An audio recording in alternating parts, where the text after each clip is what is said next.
I'm going to show you how to do Level 0 Mission 2 Return of the Mug.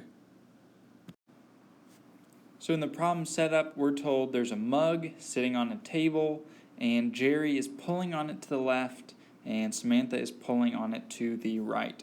So how do we draw the free body diagram of this situation for our mug? For any free body diagram, we always start with a box that represents our object. This box represents the mug.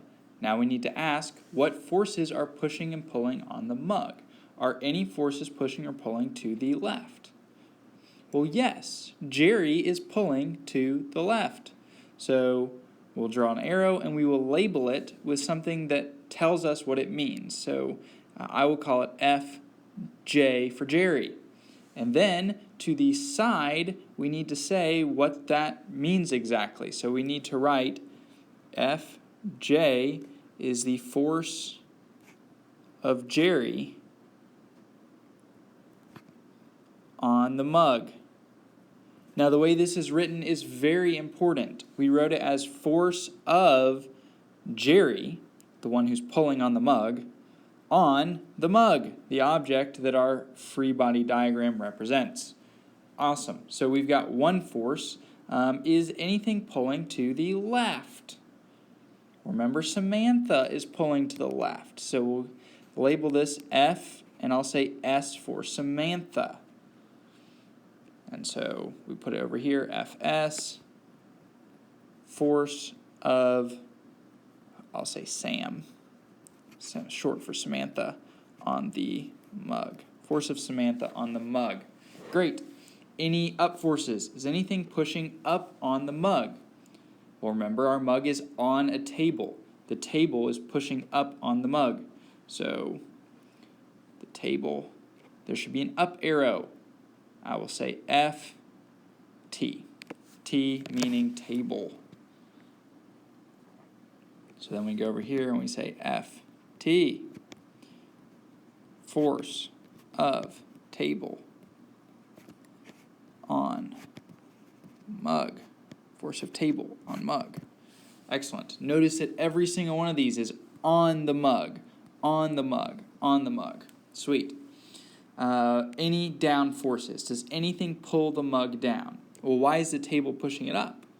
Well, because if not, gravity would pull it down. So do another arrow and we will label it F. G. Gravity is the force of the earth pulling on the mug, so Fg.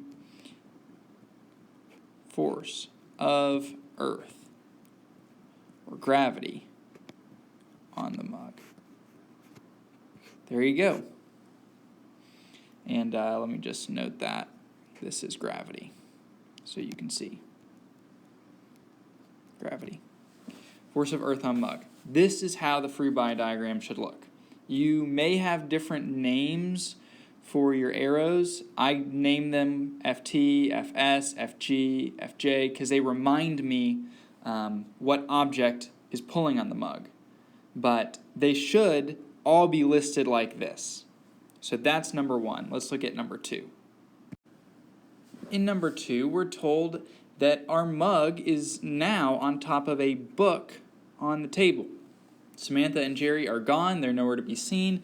This is all we have. This time, we are not drawing a free body diagram of the mug.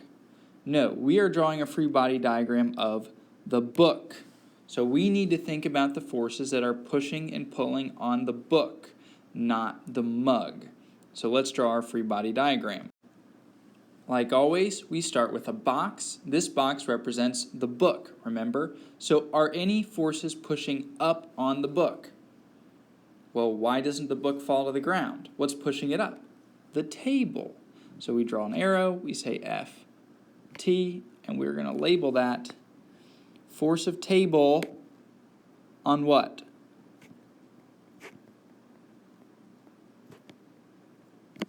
On, not the mug, on the book, because this is a free body diagram of the book.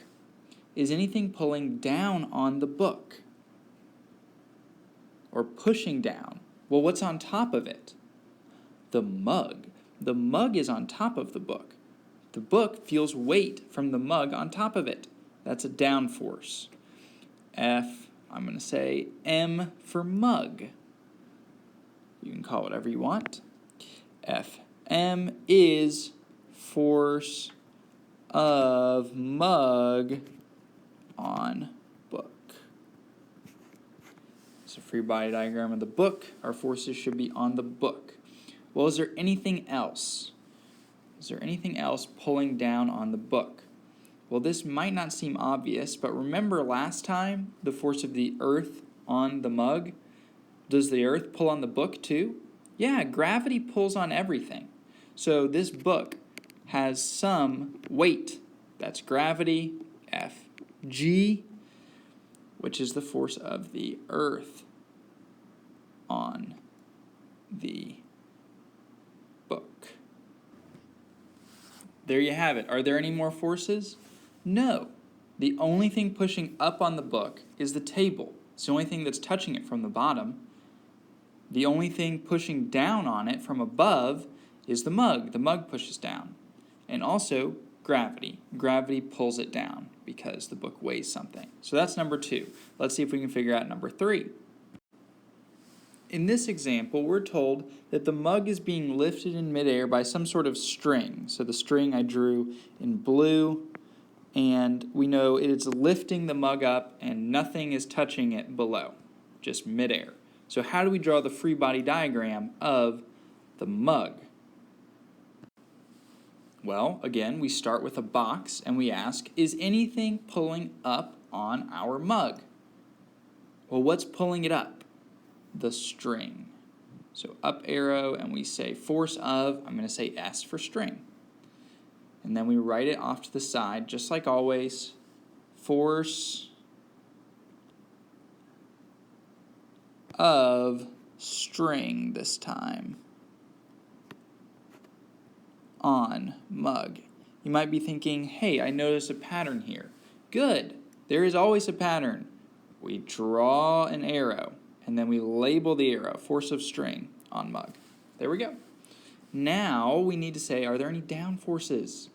Well, nothing is touching it from the bottom, just midair. Is anything else pulling it down? Gravity. Gravity always pulls us down. So gravity, Fg for gravity. You could say Fe for earth, whatever floats your boat. I said Fg this time. Fg, force of earth. And we remember that's gravity. On the string? No, on the mug. This is a free body diagram of the mug. All of our forces should say on the mug, on the mug. There you go. Are there any left or right forces? No, there's nothing pulling to the left or the right. This mug's just being lifted in midair. No one's pushing it or pulling it to the left or to the right. The string is pulling it up, gravity is pulling it down, and that's it. So there you have it. That's your tutorial for how to do Level 0 Mission 2 Return of the Mug.